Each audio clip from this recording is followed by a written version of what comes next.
Jungtinių Amerikos valstijų kalėjimuose laikoma daug pavojingų ir garsių kalinių. Vienas jų – Edwardas Johnsonas. Jį sumušė taip žiauriai, kad buvo sunku atpažinti. Nuo pat pirmos dienos kalėjime jis buvo nevaldomas. Jis tikras psichopatas pagal apibrėžimą.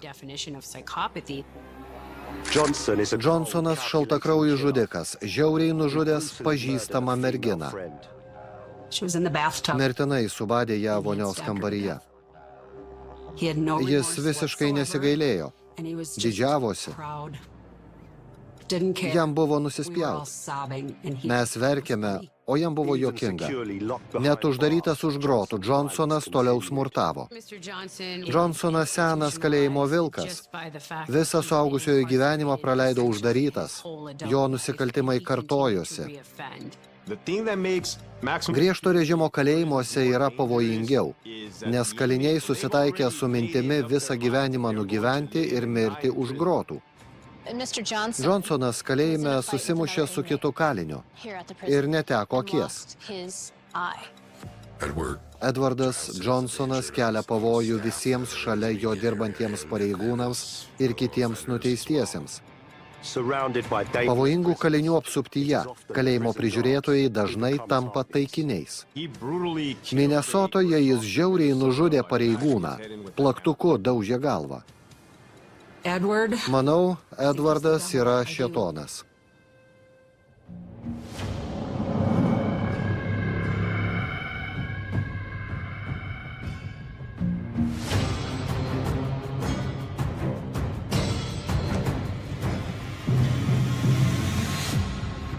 Pavojingiausi kaliniai pasaulyje.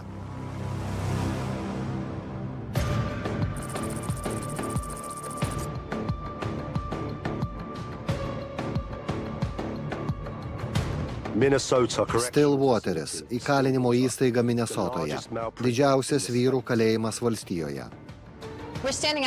Stovime prie Minesotos kalėjimo Stillwateryje. Jis pastatytas 1914-aisiais, čia kalė apie 1600 nuteistųjų.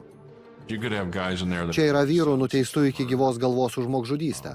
Kiti kali už išprievartavimą, užpuolimą, vagystes, turto prievartavimą ir kitokius nusikaltimus. Čia yra visokio plauko nusikaltėlių, taip pat ir serijinių žudikų. Pradėję jie nesustos, eis iki galo ir bandys nužudyti. Eini koridoriumi, iš abiejų pusių kaliniai. Ir taip 3 ar 4 aukštai. Šiurpi vieta.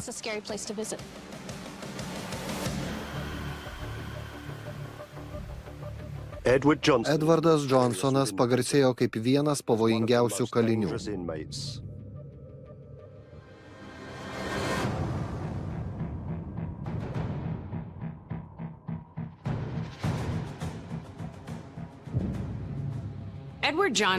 Edwardas Johnsonas labai pavojingas nusikaltėlis, turintis ilgą smurtavimo istoriją. Jis gudrus ir manipuliuojantis, neturi empatijos jausmo.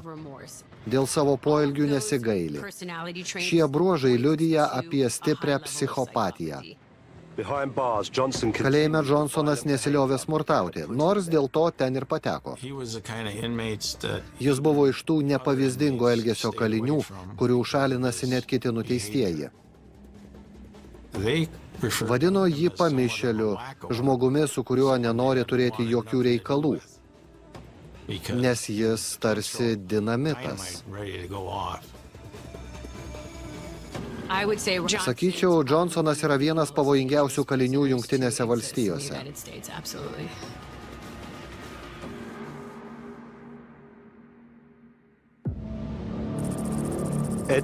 Edwardas Johnsonas gimė 20 amžiaus 8-ame dešimtmetyje Čikagoje vidurinės klasės šeimoje. Jis buvo policininkų sūnus. Edwardas ir Selina Johnsonai dirbo Čikagos policijos departamente. Edwardas ir jo jaunesnioji sesuo augo nedarnioje šeimoje. Šeimoje buvo smurtaujama. Nors tėvai laikyti gerais visuomenės nariais, tėvas piktnaudžiavo alkoholiu. Kiek suprantu, motina ne kartą bandė išsiskirti su tėvu. Deja, nesėkmingai. 88 Liepą Johnsono motina pateikė skyrybų prašymą. Vaikų globa liko jai. Ji bijojo ir buvo įsitikinusi, kad ją gali nužudyti.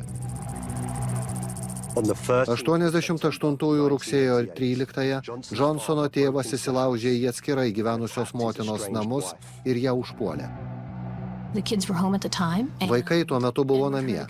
Edvardas išgirdo triukšmą, išėjo iš savo kambario ir pamatė motiną mušantį tėvą. Šis bandė įstumti sūnų iš kambario ir tada nuaidėjo šūviai. Johnsonas tapo liudininku. Jis pasakojo, kaip šokinėjo motinos galva, kai ją šovė kelis kartus. Po šaudynių tėvas pasišalino, o vaikai nubėgo pas kaimynus pranešti apie nelaimę.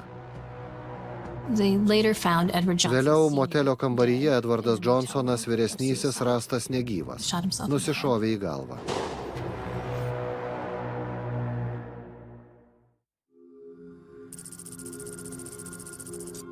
Dvylikametis Edvardas Johnsonas su seserimi persikėlė į Minneapolį, Minesotos valstijoje. Ten juos augino teta.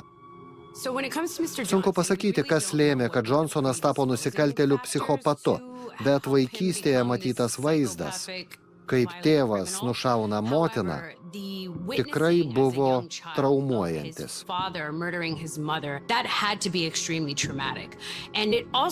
Be to, jis nuolat matė nepagarbų elgesį su moterimis. Jam tai tapo normalu. 26 Edvardas Johnsonas jau buvo apkaltintas užpuolimu, teistas už narkotikų laikymą ir kelis kartus sėdėjo kalėjime.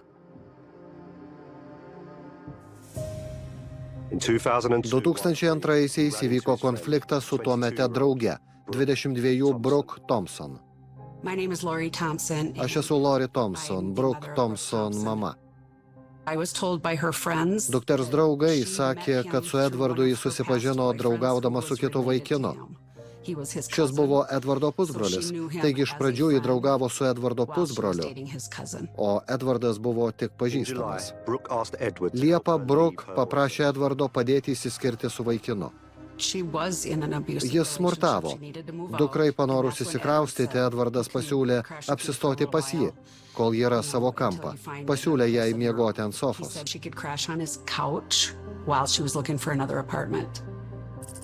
Brooke su 5 metų dukra laikinai persikėlė į Johnsono butą Minneapolio priemiestyje Bloomingtone. Brooke norėjo tapti advokato padėjėja. Ji turėjo puikų darbą advokatų kontoroje Minneapolio centre. 2 vakarus per savaitę neakivaizdiniu būdu mokėsi advokato padėjėjos darbo. Ji augino dukrelę Taylor. Mergaitė buvo didžiausia jos laimė.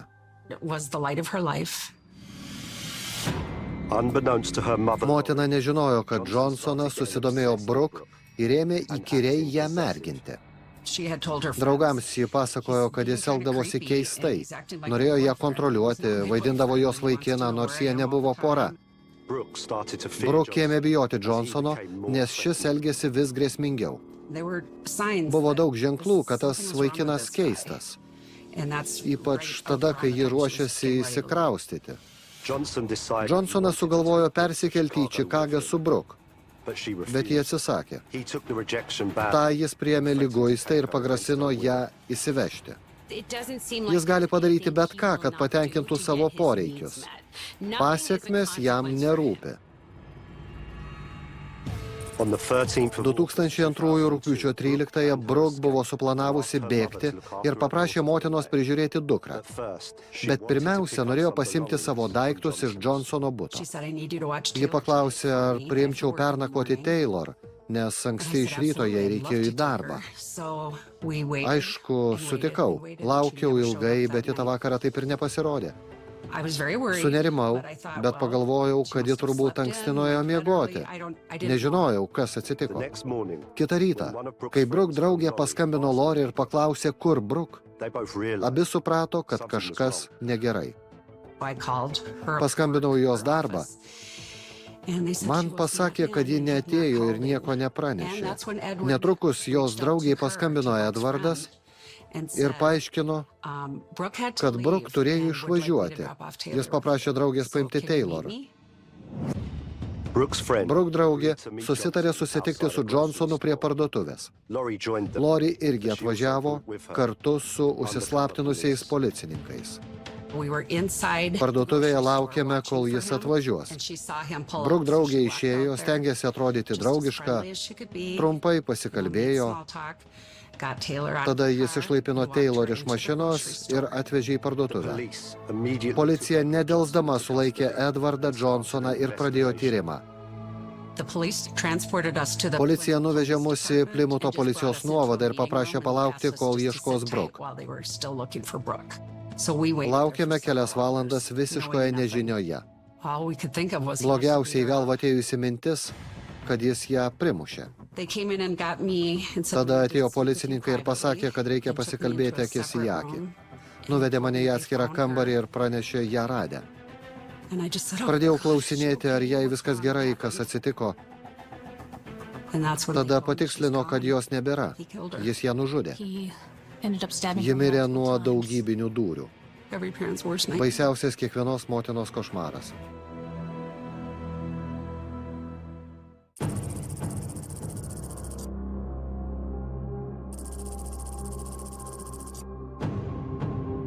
Edvardas Johnsonas nužudė Brooke Thompson savo bute.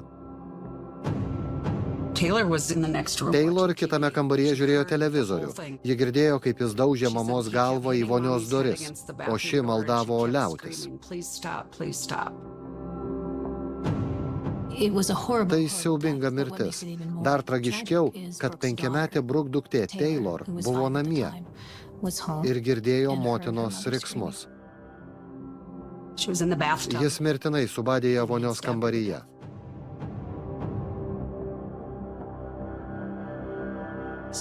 Ten ją įrado. Edwardui Johnsonui buvo pateikti kaltinimai dėl Brooke nužudimo. Teismo jis laukė kalėjime. Už Brooke nužudimą Edvardas Johnsonas suimtas 2002-aisiais. Teismo laukė Mineapolio valstijos Hennepino apygardos kalėjime. Nusikaltimą padaręs asmuo sulaikomas, nuvežamas į policijos nuovadą, kur atliekami procesiniai veiksmai, o tada jis patenka į kalėjimą. Ten paimami jo daiktai, jis aprengiamas kalėjimo drabužiais, paimami piršto atspaudai, ten laukia teismo ir tikro įkalinimo. Iš kalėjimo pavaduotojo gavęs perspėjimą, kad negalės lankytis tam tikrose zonose, Johnsonas trenkė jam į akį. Tai buvo dar vienas jo smurtinio elgesio ženklas.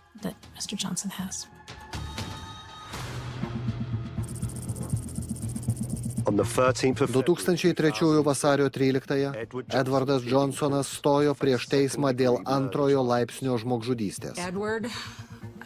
Manau, Edvardas yra šėtonas. Per teismo posėdžius jis atsisukdavo į mus, šypsodavosi, mirksėdavo. Jis visiškai nesigailėjo, didžiavosi. Jam buvo nusispjaut. Mes verkėme, o jam buvo juokinga. Tikras psichopatas. Vienintelis teisme jį palaikė žmogus buvo jo sesuo. Nors iš tikrųjų palaikė ne jį, o mus. Mudvi kalbėjomės, jie atsiprašė jo vardu, apkabino mane ir apgailestavo dėl brolio baisaus nusikaltimo. Edwardui Johnsonui buvo pasiūlytas susitarimas. Ir jis sutiko pripažinti kaltę. Jis nuteistas 29 metams už tyčinę antrojo laipsnio žmogžudystę. Mes pasipiktinom, su mumis nebuvo tartasi. Jis atėmė gyvybę ir nesupratau, kodėl jo nesodina iki gyvos galvos. Atlikti bausmės Edvardas Johnsonas išvežtas į Stillwaterio įkalinimo įstaigą Minesotoje. Stillwateris tarsi Minesotos pataisos įstaigų centras. Jame situacija problemiškiausia, nes ten nutinka daugiausia rimtų incidentų. Tai senas kalėjimas, toks, kokį rodo filmuose. Koridoriumi eini pro grotuotas kameras, kaliniai stovi tų grotų įsikibę. Ten labai pavojinga aplinka. Ten kali žmonės, smurtavę prieš savo bendramžius, kaimynus, artimuosius, kalėjimo darbuotojus, policijos pareigūnus. Edvardas Johnsonas buvo atvežtas 2003-aisiais, nuteistas kalėti 29 metus už Brooke Thompson nužudymą. Jis nebuvo pavyzdingas kalinys. Daug laiko, per 1700 dienų praleido izoliatoriuje. Tai tikrai nemažai. Esu Šeinas Vornikis, Minesotos kalėjimų departamento seržantas. Sistemoje dirbu nuo 2005-ųjų. Vienu metu Stillwaterio kalėjime sėdėjo, man regis, 1620 kalinių. Čia yra ir tokių, kuriems skirta 5 metų bausmė, ir tokių, kurie sėdi iki gyvos galvos. Čia kyla daug gaujų konfliktų, pavyzdžiui, tarp skustagalvių, baltaodžių, juodaodžių, ispanakalbių ir kitų. Kalinių smurtas ne naujiena. Edvardas Johnsonas čia pritapo. Kalėdamas smurtavo toliau. 2004-aisiais jis įsipainiojo į konfliktą ir kitas kalinys peiliu dūrė jam į dešinę akį. Ironiška, kad Edvardas Johnsonas pats puolė kitą kastetu. Šis neutralizavo Johnsoną ir kontratakuodamas dūrė jam į akį. Dėl to jis nebemato vieną akimi. Praradęs akį per konfliktą, nesvarbu, pradėjo jis ar kitas, Johnsonas nenurimo. Priešingai tai pakurstė dar didesnį jo pyktį. Tai buvo patvirtinimas, kad smurtas yra natūrali jo būsena.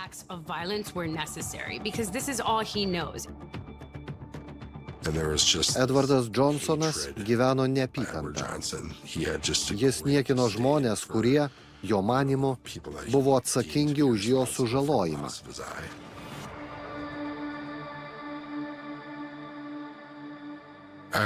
Sakyčiau, jis nekentė ir visos sistemos, ir konkretaus pareigūno, jo manymu atsakingo dėl incidento. Kadangi tas pareigūnas neuždarė vartų, atsirado galimybė kilti konfliktui tarp kalinių. Štai taip tiesmukai galvoja Johnsonas. Mano galva visiškai neracionaliai. Po incidento praradęs regėjimą vieną akimi, Edvardas Johnsonas labai pyko ant viso kalėjimo ir pareigūnų. Johnsonas tikriausiai dar vaikystėje susidarė dviprasmišką nuomonę apie teisėsaugą. Policininkai geri ar blogi? Ar jie tikrai saugo, juk tėvas buvo policininkas, bet nužudė motiną? Užpulti sargybinį kalinys gali dėl daugelio priežasčių. Gal pasijuto negerbiamas, gal ištiko pykčio ar psichozės priepuolis, o gal jam tiesiog nusispjauti gyvybę ir preteksto nereikia. Jis nekartą yra pareiškęs, kad už akies netekimą keršys. Pirmais įkalinimo metais netekęs akies, Johnsonas netapo pavyzdingu kaliniu. Jis nuolat vėlėsi į konfliktus. Pažvelgęs Edvardo Johnsono drausmės įrašus, nepagalvotum, kad jis stengiasi pasitaisyti. Jo nusikalstama veika įkalinimo įstaigoje yra užpuolimai, grasinimai, ginklo laikymas, nusižengimai taisyklėms, buvimas neleistinoje teritorijoje, taip pat tabako ir alkoholio laikymas. Kalėdamas jis tikriausiai vartojo narkotinės medžiagas ir taip pylė dar daugiau žibalo į ugnį. Edvardas Johnsonas troško atkeršyti. Kalėjimo darbuotojai manė, kad jis kelia pavojų visiems Stillwateryje esantiems nuteistiesiems ir pats turėtų būti perkeltas į griežtesnio režimo įstaigą. Nemaža dalis grasinimų kalėjimo pareigūnams ir nuteistiesiems yra smurtiniai. Žmogus gali būti subadytas arba papjautas aštriu daiktu. Veidą gali apipilti kokią nors bjaurastimi, pavyzdžiui, šlapimu, išmatomis arba krauju. Be to per riaušes gali sutrypti kokie 200 žmonių.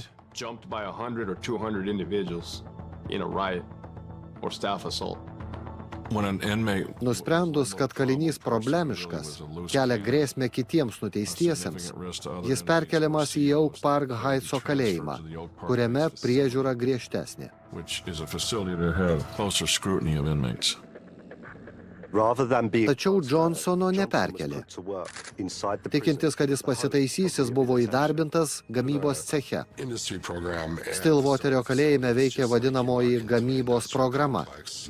Ten buvo cechas su medienos staklėmis. Kaliniai darė įvairius gaminius iš medienos, biuro baldus, baldų apmušalus.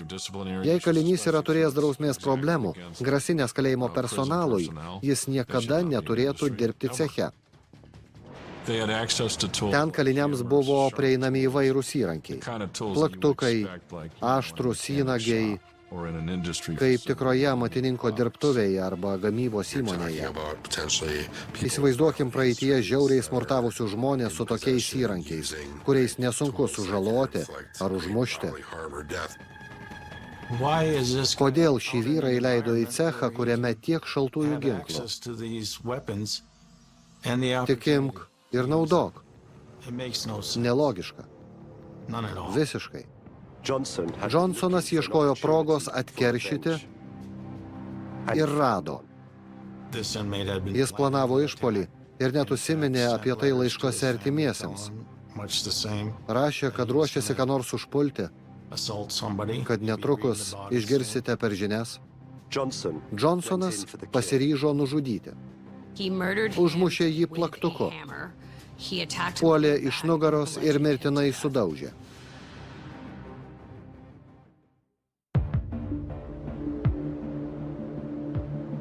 Edwardas Johnsonas kalėjo Minesotos įkalinimo įstaigoje Stillwateryje.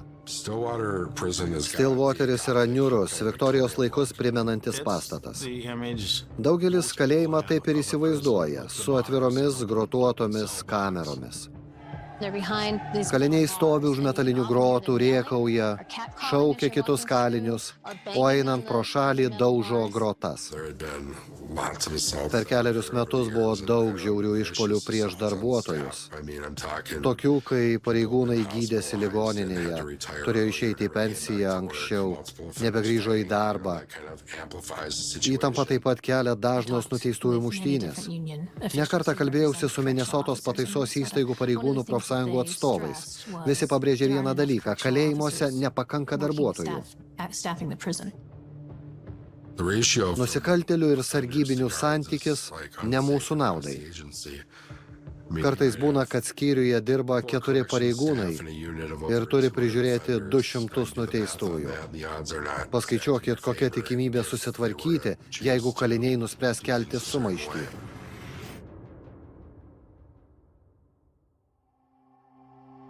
Iki 2018 Edwardas Johnsonas už nusižengimus izoliatoriuje praleido apie 4,5 metų.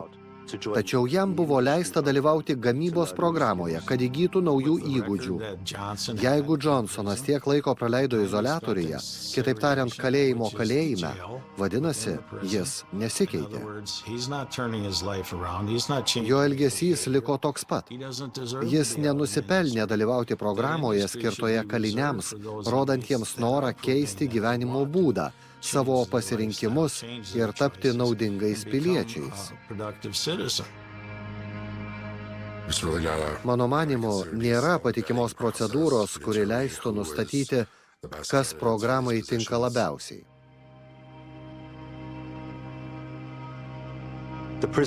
Stillwaterio pareigūnai gerai žinojo apie gamybos programos ir viso kalėjimo problemas. Kad nauji darbuotojai suprastų situaciją, daug pastangų įdėjo pareigūnas Josephas Gomas. Su Joe Gomu susipažinau 2005-aisiais, pirmomis savo darbo kalėjimų sistemoje savaitėmis. Kaip ir visi naujokai, buvau įsigandęs, prisiklausęs istorijų, kuris kalinys geras, kuris ne. Joe buvo iš tų pareigūnų, kuriuos gerbia kaliniai, bendradarbiai ir visuomenė. Jis dirbo kruopščiai ir sąžiningai. Jei galėdavo, jis netgi patenkindavo taisyklėms neprieštaraujančius kalinių prašymus. Kiti pareigūnai numodavo ranka, pasakydavo neturi laiko, o Joe stengdavosi padėti. Jis yra dirbęs įvairiose kalėjimo skyriuose, pavyzdžiui, švietimo, kur rūpinamasi kalinių mokymų, po to perėjo į gamybos sektorių. Į jį visada galėjai kreiptis pagalbos, jis mokėjo kovoti už teisybę. Jis labai rūpinosi savimi ir bendradarbiais. Beje, yra pasakęs taip: kol sulauksim reikšmingų pokyčių, kažkas iš mūsų turės mirti. Netekęs akies, Edvardas Johnsonas ieškojo progos atkeršyti ir ją rado. 2018 Liepos 18 dirbau. Rašiau straipsnį apie Minesotos įkalinimo įstaigas. Tądien dirbo ir pareigūnas Gomas, jis buvo gamybos ceche. Ten dirbo ir Edvardas Johnsonas. Jis tebekaltino kalėjimų sistemą ir prižiūrėtojus dėl įvykių, palikusių jį vieną akimi aklą. Johnsonas nusitaikė į pareigūną Gomą. Edvardas Johnsonas elgdavosi savotiškai. Jis buvo tylus, bet pasalūniškas, tarsi pantera. Nuo jo man visada šiurpdavo odą. Johnsonas priejo iš nugaros. Ir be jokios priežasties, neišprovokuotas ėmė daužyti jam galvą plaktuku. Josephas Gomas buvo vienas, kitų pareigūnų ten nebuvo. Johnsonas daužė jį plaktuku, o paskui savadarbių įrankių mirtinai subadė.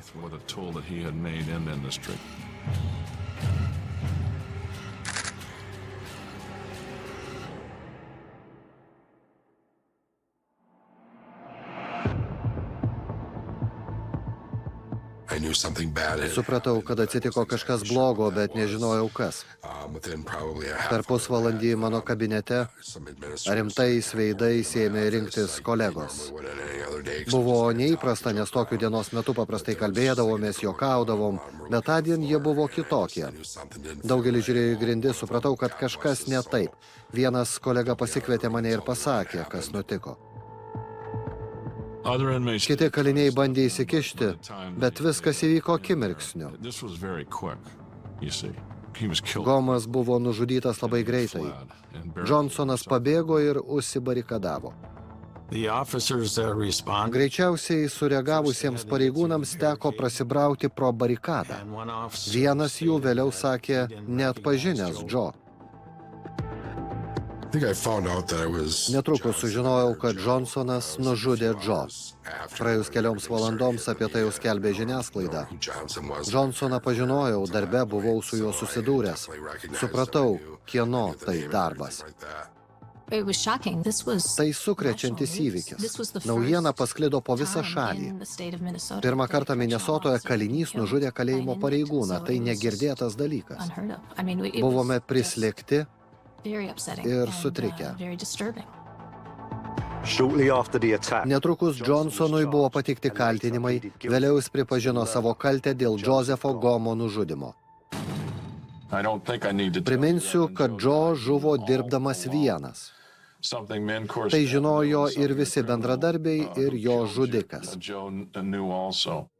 2018-aisiais atliekant tyrimą, vienas kalinys sakė, kad Gomo jokių būdų nebuvo galima palikti vieno gamybos ceche su keliomis dešimtimis nuteistųjų. Užpultas Johnsono, pareigūnas Gomas turėjo tik raciją, dujų balionėlį ir antrankius. Jis bailys. Užpuolė žmogų iš nugaros. Užpuolė silpnesnį ir sunku kalbėti. Aš, kaip ir daugelis, norėčiau mušti su juo vienas prieš vieną ir taip viską išsiaiškinti. Pareigūnai neturėtų būti vieni su kaliniais, kuriems prieinama tiek potencialių ginklų.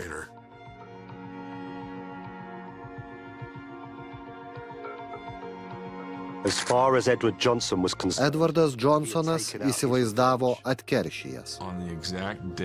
Joe buvo nužudytas tą pačią dieną, kai prieš 14 metų per konfliktą su kitu kaliniu Johnsonas neteko dešinės akies. Joe nužudymo diena nebuvo sutapimas. Akivaizdu, kad Johnsonas atliko vendetą. Po audringų 16 metų kalėjimo už Brooke Thompson nužudymą 42 Edvardas Muhamedas Johnsonas suplanavo ir užpuolė pareigūną. Kodėl taikiniu tapo Joe? Juk buvo pareigūnų, kurių kaliniai nemėgo. Kodėl ne vienas jų? Man rodos, kaliniai laukia progos. Jie naudojasi situaciją, o Joe atsidūrė ne vietoje. Progai pasitaikius, jis vienintelis vilkėjo uniformą ir tapo taikiniu. Nebuvo jokių įrodymų, kad Joe Gomas turėjo problemų su Johnsonu. Jokių, nei vieno įrodymo. Psichopatai ir nuolatiniai smurtautojai nepasižymi gebėjimu vertinti pasekmes. Paprastai jie daro tai, kas tą akimirką naudinga.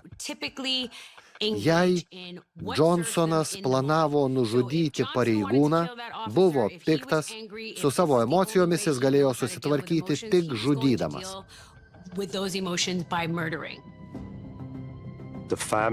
Pareigūno Gomo artimieji ir draugai buvo sukrėsti. Kad ir su kuo kalbėtumėte, visi pasakytų, koks geras žmogus buvo pareigūnas Gomas.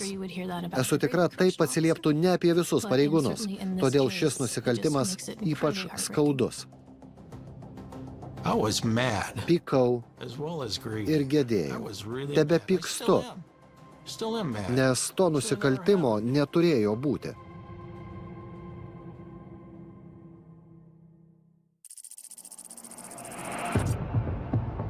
2018-aisiais, iškart po pareigūno Joe Gomo nužudymo, Edvardas Johnsonas pagaliau perkeltas į griežto režimo kalėjimą, Oak Park Heightsą.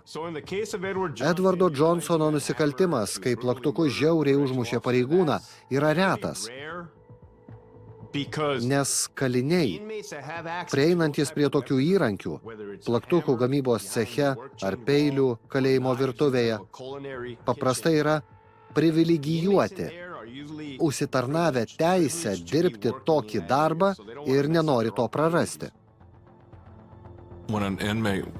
Nusprendus, kad kalinys problemiškas, jis perkeliamas į Oak Park Heightso kalėjimą. Oak Park Heightso kalėjimas yra griežčiausias, pastatytas pagal kalėjimo Florence, Kolorado valstijoje pavyzdį. Oak Park Heightsas stovi vos už 8 kilometrų nuo Stillwaterio, bet jis visai kitoks. Ten labai tylu. Kiekvienas kalinys turi atskirą kamerą. Kamerose įstatytos metalinės, stumdomosios durys. Ten vaikštant, jausmas visai kitoks, palyginti su Stillwateriu. Edvardas Johnsonas kalėjime įvykdė baisiausiai įmanomą nusikaltimą. Nužudė pareigūną. Visi pareigūnai ėmė baimintis dėl savo gyvybės. Žinojome, kad yra tikimybė tarnybos metu žūti, bet per daug apie tai negalvodavome. Nužudymas mane sukrėtė. Iš pradžių tos minties neprisileidau, bet žiniasklaidai nuolat apie tai rašant, realybė paėmė viršų. Bet vis tiek buvo sunku patikėti, kad taip atsitiko. Gomas buvo pirmas Minesotos valstijoje nužudytas kalėjimo pareigūnas. Dauguma jo bendradarbių ir departamento darbuotojų buvo pasipiktinę, nes to buvo galima išvengti. Iki tol nebuvo atsižvelgta į ataskaitas, kurias pareigūnai rašė susirūpinę savo saugumu ten, kur nužudytas Joe. Gubernatorė reagavo labai jautriai. Buvo akivaizdu, kad įvykis ją sukrėtė. Už tai buvo atsakingas kalėjimų departamentas. Jį stipriai kritikavo net savi. Vis dėlto departamentas įsuko uodegą, teigdamas, kad nieko blogo nepadarė. Po Joe nužudymo kalėjimas buvo uždarytas, regis 3 savaitėms. Tai buvo vienas sunkesnių laikotarpių, nes kaliniai buvo užrakinti, o mes turėjom išklausyti jų priekaištus. Buvo tokių, kurie liūdėjo. Iki tol net nepagalvojau, kad nuteistieji gali būti empatiški. Net ir tarp jų buvo tokių žmonių. O kiti sėdėjo kamerose ir plūdo mus arba laidė komentarus. Mes juos vadinome kameros kariais. Jie sakydavo, kad turėtume pasimokyti iš kolegos nelaimės, nes tokie dalykai gali pasikartoti. Tokios buvo darbo sąlygos. 2018 Liepos 26 įvyko Joe Gomo laidotuvės. Iš visų Jungtinių valstijų ir Kanados atvažiavo tūkstančiai pataisos įstaigų pareigūnų ir aukštų vadovų. Laidotuvės buvo labai jaudinančios.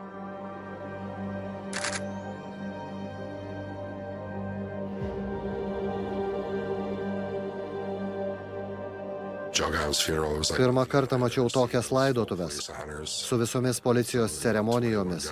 Šovė 21 salvę, susirinko kolegos iš visos šalies. Žiniasklaida turėjo ką fotografuoti. Virš kapinių skraidė sraigtasparniai. Ceremonija buvo kupina visko. Pamaldas laikė mūsų kalėjimo kapelionas. Buvo daug emocijų. Žmonės labai liūdėjo. Kolegos reiškė užuojautą šeimai ir artimiesiems. Buvo nepaprastai jaudinanti diena.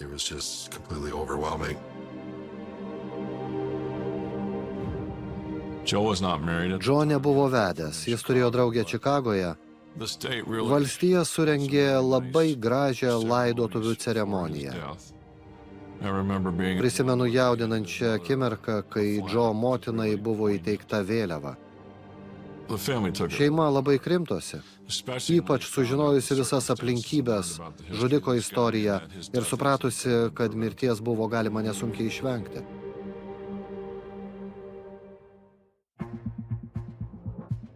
In 2018 prieš Johnsono teismą dėl pareigūno Gomo nužudymo buvo surengti klausimai. Dariau reportažą apie pirmą Johnsono pasirodymą Vašingtono apygardos teisme Stillwateryje. Posėdis buvo surengtas praėjus kelioms savaitėms po žmogžudystės. Jis sėdėjo už neperšaunamo stiklo, iš abiejų pusių jį saugojo apygardos šerifo pareigūnai. Paprastai jis dėvė akies raištį, tačiau tą dieną jo neužsidėjo ir per visą teismo procesą žiūrėjo tiesiai į publiką. Visus tai labai trikdė.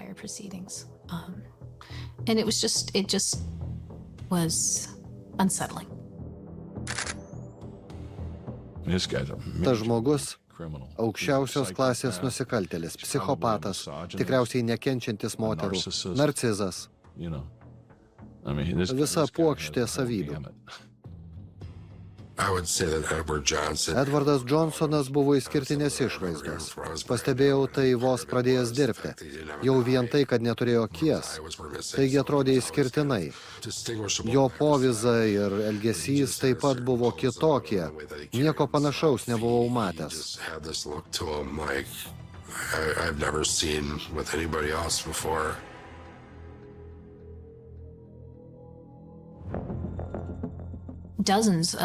Kelis mėnesius visose teismo posėdžiuose dalyvavo 10 Gomo draugų ir kalėjimo pareigūnų. Visi vilkėjo vienodus marškinėlius su Josepho pavarde, mirties data ir citata iš Naujojo testamento. Palaiminti taikdariai, jie bus vadinami Dievo vaikais. Tai neįtikėtinai jaudino. Po Joe Gomo nužudymo sukūriau marškinėlių dizainą su Minesotos valstijos žemėlapiu, o ant nugaros citata iš šventraščio. I kind of collaborated with Susitariau su viena Minnesotos marškinėlių dizaino įmonė dalį pajamų skirti percentage of the Gomo proceeds šeimai. raised to his family, and I think we raised $35,000. Surinkome $35,000. Johnsonas Johnsonas buvo apkaltintas pirmojo laipsnio pareigūno nužudimu ir pirmojo laipsnio tyčinė žmogžudyste. Kaltinimus prisiekusieji pateikė 2018 rugpjūtį.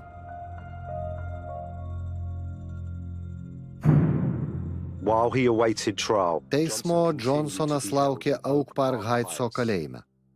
Žmogžudystė įvykdyta 2018-aisiais, o byla teismą pasiekė tik 2020 pabaigoje, nes tarp abiejų pusių vyko daug teisminių ginčų. Minnesotoje teismo procesas neretai užtrunka.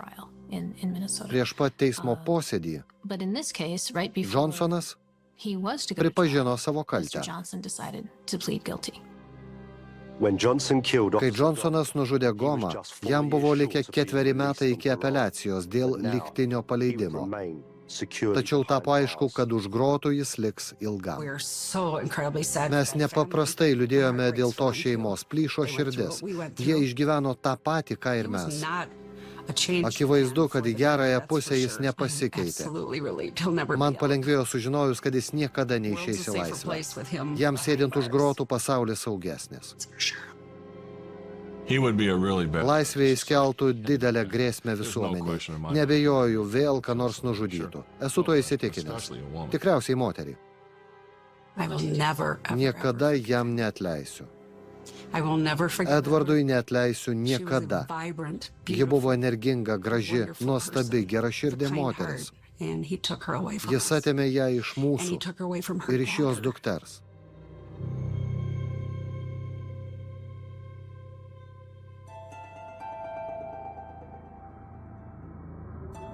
In October 2020 spalį Johnsonas nuteistas kalėti iki gyvos galvos, bet teisės būti paleistas lygtinai.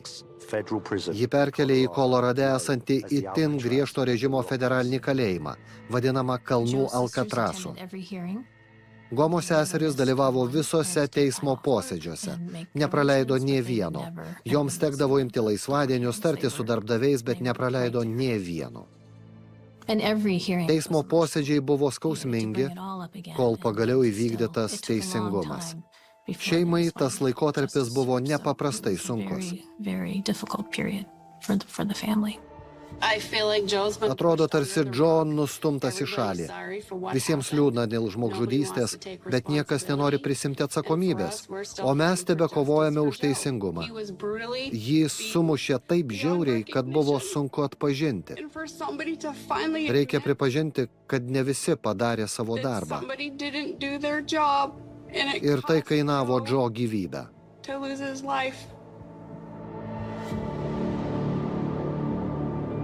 Į griežčiausio režimo kalėjimą Johnsonas nuvežtas tik nuteisus jį už nekalto pareigūno nužudymą. Tokiuose kalėjimuose laikomi pavojingiausi šalies kaliniai.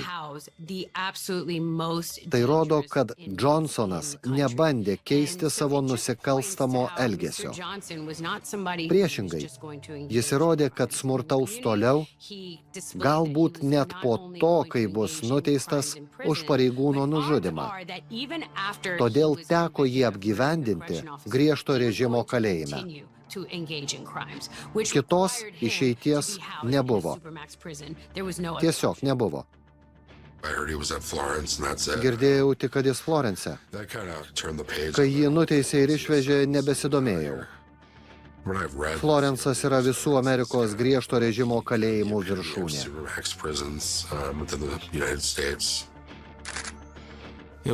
Jis sėdės iki gyvenimo galo ir kels grėsmę visiems, kas prie jo prisertins. Slaugiai, pastoriui, kalėjimo darbuotojui, lankytojui, jis visada bus pavojingas.